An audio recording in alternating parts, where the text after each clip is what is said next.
नमस्कार दोस्तों, मैं डॉक्टर दक्ष इस वीडियो में आप सभी का स्वागत करता हूं।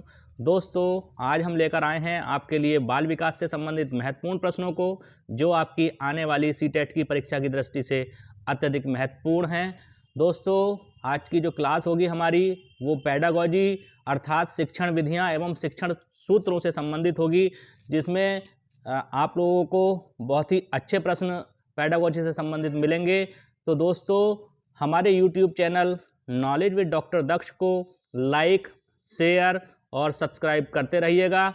आपसे मिलने वाला प्यार हमारे लिए मोटिवेशन का काम करेगा और आपको हमारे YouTube चैनल से अच्छी वीडियो हमेशा मिलती रहेंगी।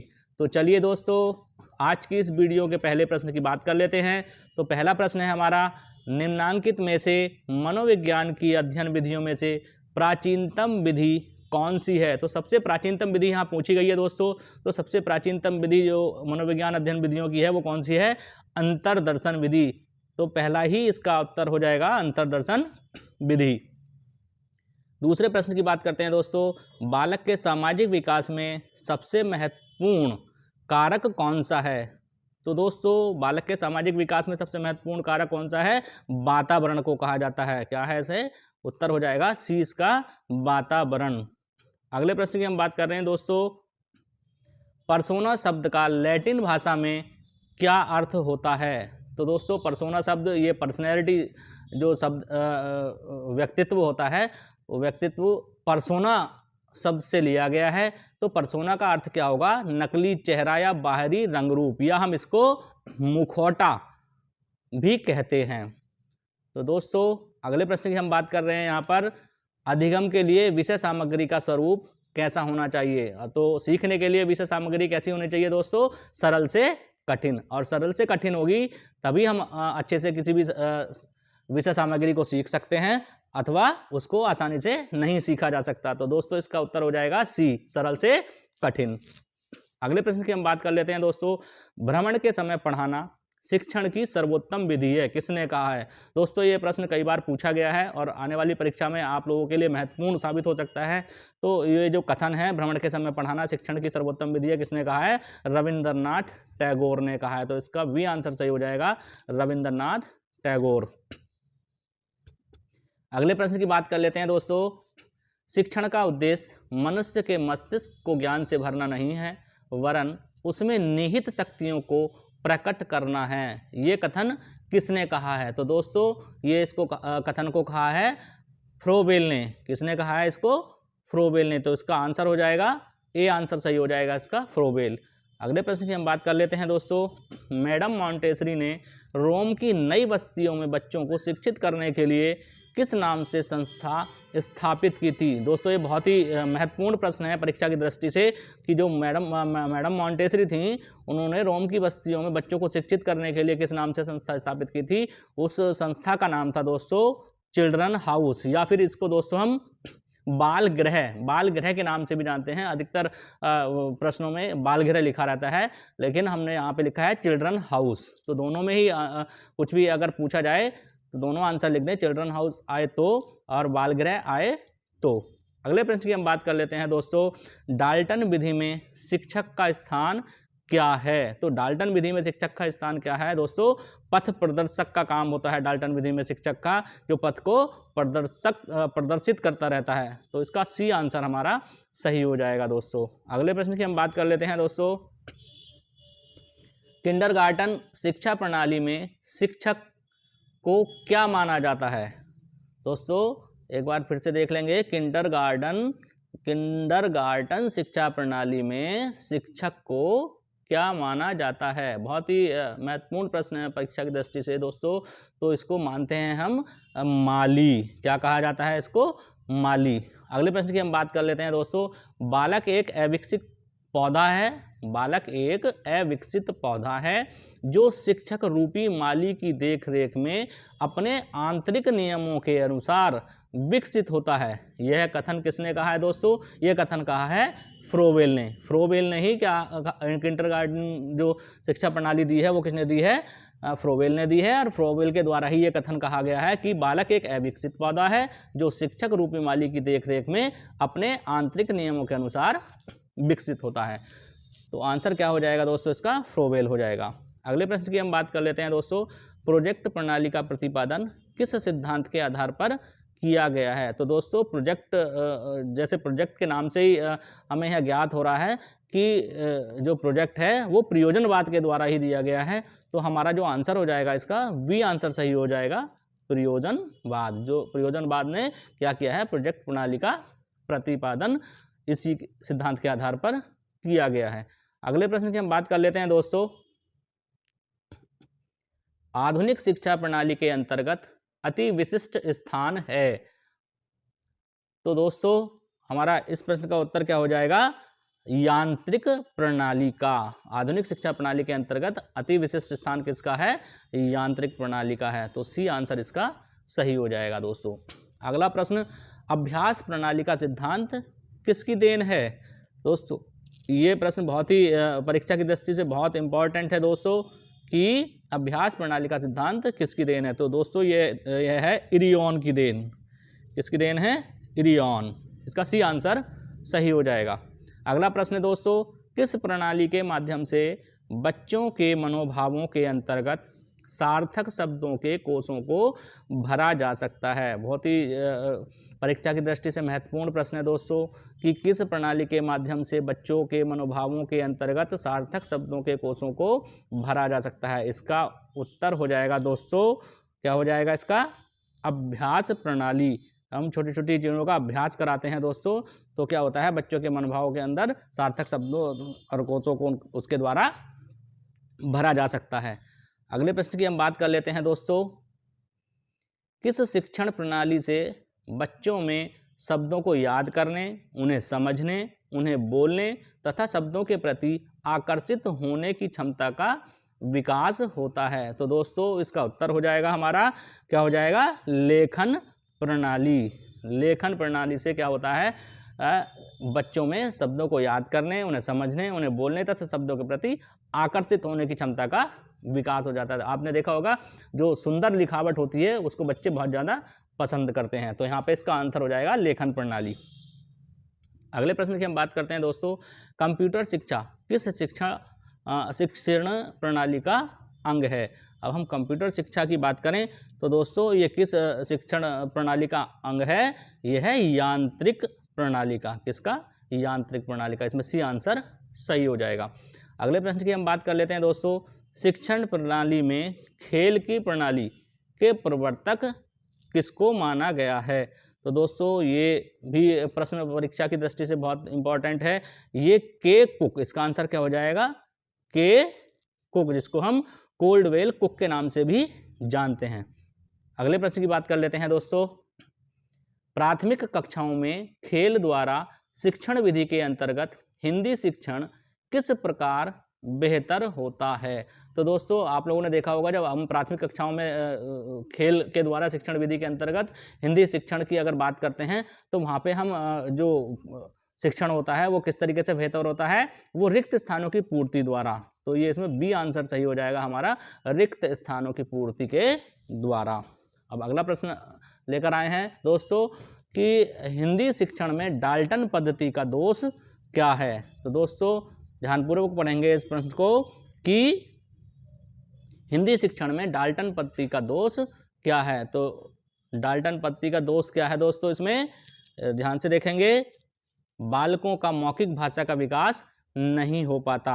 ये आंसर इसका हो जाएगा, बालकों का मौखिक भाषा का विकास इसमें नहीं हो पाता।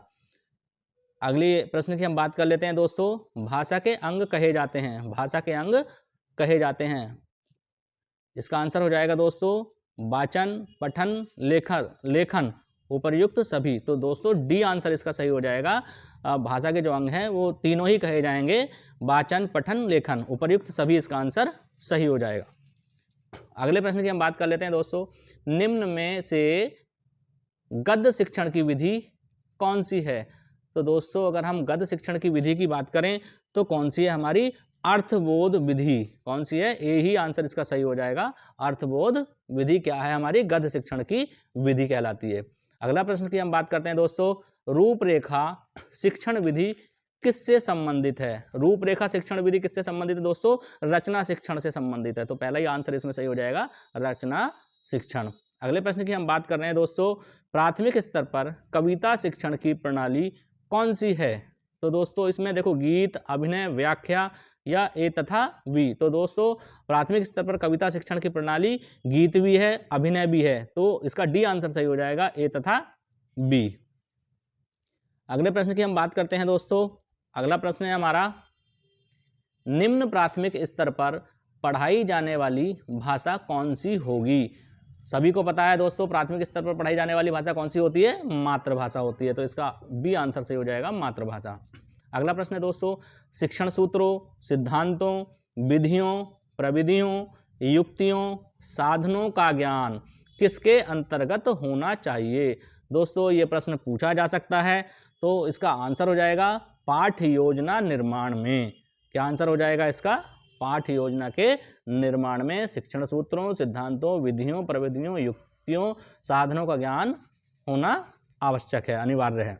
अगला प्रश्न है दोस्तों, गणित शिक्षण की आगमन विधि में किस शिक्षण सूत्र का प्रयोग किया जाता है? दोस्तों ये भी परीक्षा की दृष्टि से बहुत ही महत्वपूर्ण प्रश्न है, इसको ध्यान से देखेंगे कि गणित शिक्षण की आगमन विधि में किस शिक्षण सूत्र का प्रयोग किया जाता है? तो पहला आंसर है इसका विशिष्ट से सामान्य की ओर, सही बात है। स्थूल से सूक्ष्म की ओर, ये भी सही बात है। ज्ञात से अज्ञात की ओर, ये भी सही बात है। तो दोस्तों इसमें जो डी आपका उत्तर है, उपर्युक्त सभी, यही आंसर आपका सही हो जाएगा। अगले प्रश्न की बात कर रहे हैं दोस्तों, रेखा गणित के लिए सर्वाधिक महत्वपूर्ण विधि कौन सी है? तो दोस्तों रेखा गणित के लिए जो सर्वाधिक उपयुक्त और महत्वपूर्ण विधि है वो कौन सी है दोस्तों? हमारी आगमन विधि। कौन सी है? आगमन विधि। इसका आंसर क्या हो जाएगा? बी आंसर सही हो जाएगा, आगमन विधि। अगले प्रश्न की हम बात कर रहे हैं दोस्तों, उदाहरण, निरीक्षण, नियमीकरण तथा परीक्षण किस विधि के पद हैं? तो दोस्तों ये भी किसके पद हैं? आगमन विधि के ही पद हैं। तो सी आंसर इसमें सही हो जाएगा। अगला प्रश्न है दोस्तों, निम्न में से कौन सी विधि तर्क प्रधान है? तो तर्क प्रधान विधि कौन सी कही जाती है दोस्तों? विश्लेषण विधि को हम तर्क प्रधान विधि कहते हैं। तो इसका बी आंसर सही हो जाएगा, विश्लेषण विधि। अगला प्रश्न है दोस्तों, प्रयोगशाला विधि किस सिद्धांत पर आधारित है? तो दोस्तों करके सीखने पर। इसका सी आंसर सही हो जाएगा कि करके सीखने पर जो प्रयोगशाला विधि है वो करके सीखने के सिद्धांत पर आधारित है। अगला प्रश्न है दोस्तों, पाठ्य योजना के 5 सोपान या पंचपदीय सोपान को किसने प्रस्तुत किया है? दोस्तों सबको पता होना चाहिए, ये किसने दिया है? हर्बर्ट ने दिया है। पंचपदीय योजना किसने दी है? हर्बर्ट ने दी है। तो इसका बी आंसर सही हो जाएगा, हर्बर्ट। अगला प्रश्न है दोस्तों, सामान्य से विशिष्ट की ओर का सिद्धांत किस विधि पर लागू होता है? तो दोस्तों ये होता है निगमन विधि पर। डी आंसर इसका हमारा बिल्कुल सही हो जाएगा। अगले प्रश्न की बात कर लेते हैं दोस्तों, विज्ञान शिक्षण की अमनोवैज्ञानिक विधि कौन सी है? देखो इसमें पूछा गया है विज्ञान शिक्षण की अमनोवैज्ञानिक विधि कौन सी है, तो हम कहेंगे व्याख्यान विधि। कौन सी है?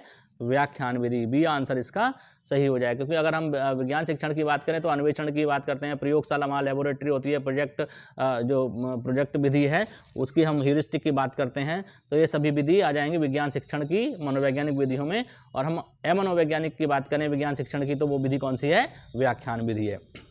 तो दोस्तों अगला प्रश्न हमारे सामने है, शिक्षण की किस विधि में शिक्षण का सहकारी रूप देखने को मिलता है? तो दोस्तों सभी को ये पता होना चाहिए और परीक्षा की दृष्टि से बहुत ही महत्वपूर्ण प्रश्न है, शिक्षण की किस विधि में शिक्षण का सहकारी रूप देखने को मिलता है? तो दोस्तों इसका आंसर हो जाएगा टोली शिक्षण विधि। सी आंसर इसमें सही हो जाएगा, क्योंकि सहकारी का मतलब है साथ साथ, जिसमें साथ साथ टीचर क्या करते हैं? शिक्षण करते हैं, उसको हम क्या कहते हैं? टोली शिक्षण विधि कहते हैं। अगला प्रश्न दोस्तों हमारा, प्राथमिक विद्यालयों में विज्ञान संग्रहालय बनाने का सबसे प्रमुख उद्देश्य क्या होता है? तो दोस्तों प्राथमिक विद्यालयों में विज्ञान संग्रहालय बनाने का सबसे प्रमुख उद्देश्य जो होता है वो क्या होता है कि छात्रों में अवलोकन तथा क्या हो जाता है? छात्रों में अवलोकन तथा संग्रह करने की आदत को डालना। तो इसका सी आंसर हमारा क्या हो जाएगा? सही हो जाएगा। अगला प्रश्न की हम बात करते हैं दोस्तों, इकाई योजना का निर्माण किसके द्वारा किया गया है? दोस्तों ये भी कई बार पूछा जाता है प्रश्न कि इकाई योजना का जो निर्माण है वो किसके द्वारा किया गया है। ये किया गया है मॉरिसन के द्वारा। पहला ही आंसर हमारा इसमें ए आंसर सही हो जाएगा। अगले प्रश्न की हम बात कर रहे हैं दोस्तों, विज्ञान शिक्षण के ज्ञानात्मक पक्ष से संबंधित है। दोस्तों विज्ञान शिक्षण के अगर हम ज्ञानात्मक पक्ष की बात करें तो क्या है संबंधित, हमारा ए आंसर सही हो जाएगा। इसमें बोध व प्रयोग, आपने देखा होगा जो बीएस ब्लूम की जो टैक्सोनॉमी है उसमें ज्ञानात्मक पक्ष की अगर बात करें तो 3 तरीके से उन्होंने पक्ष बताए हैं, ज्ञानात्मक, भावात्मक और क्रियात्मक। तो ज्ञानात्मक पक्ष में आपने देखा होगा सबसे पहले ज्ञान है ना, नॉलेज, फिर अंडरस्टैंड, फिर या अंडरस्टैंडिंग या फिर कॉम्प्रिहेंशन बोलते हैं उसको, उसके बाद एप्लीकेशन है, फिर सिंथेसिस है, एनालिसिस है और लास्ट में इवैल्यूएशन है, मूल्यांकन है। तो इस तरीके से इसका आंसर क्या हो जाएगा दोस्तों, ए हो जाएगा। बोध व प्रयोग को क्या है, विज्ञान शिक्षण के ज्ञानात्मक पक्ष से ये दोनों संबंधित हैं। अगले प्रश्न की हम बात कर लेते हैं दोस्तों, सामाजिक अध्ययन विषय के अध्यापक को विषय वस्तु के साथ ही विस्तृत ज्ञान होना आवश्यक है। तो दोस्तों इसमें क्या आ जाएगा, शिक्षण विधियों का, शिक्षण उद्देश्यों का, शिक्षण विधियों का, शिक्षण तकनीकियों का और उपयुक्त में से कोई नहीं। तो इसका आंसर आ जाएगा शिक्षण विधियों का क्या होना, ज्ञान, विस्तृत जानकारी होना आवश्यक है। अगले प्रश्न की हम बात कर लेते हैं दोस्तों। अगला प्रश्न है हमारा, शिक्षण प्रक्रिया में प्रमुख स्थान किसका होता है। तो दोस्तों सभी को पता है शिक्षण प्रक्रिया में प्रमुख स्थान किसका होता है, शिक्षक का होता है हमेशा। किसका होता है, शिक्षक का। तो हमारा बी आंसर इसमें बिल्कुल सही हो जाएगा। अगले प्रश्न की हम बात कर लेते हैं दोस्तों, आप कक्षा को महाभारत प्रकरण पढ़ाना चाहते हैं तो कौन सी विधि सर्वश्रेष्ठ होगी। तो दोस्तों कौन सी विधि, अगर महाभारत प्रकरण को पढ़ाएंगे हम किसी भी क्लास में या छोटी क्लास में तो कौन सी विधि उपयुक्त रहेगी, इसमें कहानी विधि सर्वश्रेष्ठ रहेगी। तो इसका सी आंसर सही हो जाएगा हमारा, कहानी विधि। हम अगले प्रश्न की बात करते हैं दोस्तों, छोटी कक्षाओं के लिए श्रेष्ठ विधि कौन सी है। तो दोस्तों छोटी कक्षाओं के लिए जो सर्वश्रेष्ठ विधि है वो कौन सी विधि है, वो है कहानी विधि। कौन सी विधि है, कहानी विधि। अगले प्रश्न की हम बात कर लेते हैं दोस्तों, सामाजिक विज्ञान के पाठ्यक्रम का प्रमुख उद्देश्य क्या है। तो इसका उद्देश्य क्या हो जाएगा दोस्तों, इसका उत्तर क्या हो जाएगा, छात्रों को प्रजातंत्र की क्या है, छात्रों को प्रजातंत्र की भावना का विकास करना। ये हमारा सी आंसर इसमें बिल्कुल सही हो जाएगा। अगला प्रश्न की हम बात करते हैं दोस्तों, वह विधि जिसमें शिक्षार्थी दायित्व को सर्वाधिक महत्व दिया जाता है, कौन सी विधि कही जाती है जिसमें दोस्तों जो शिक्षार्थी का जो दायित्व है वो सर्वोपरि होता है। तो उसको हम दोस्तों उस विधि को कौन सी विधि कहते हैं, समस्या समाधान विधि कहते हैं। क्या कहते हैं उसको, समस्या समाधान विधि। तो इसका बी आंसर हमारा सही हो जाएगा दोस्तों।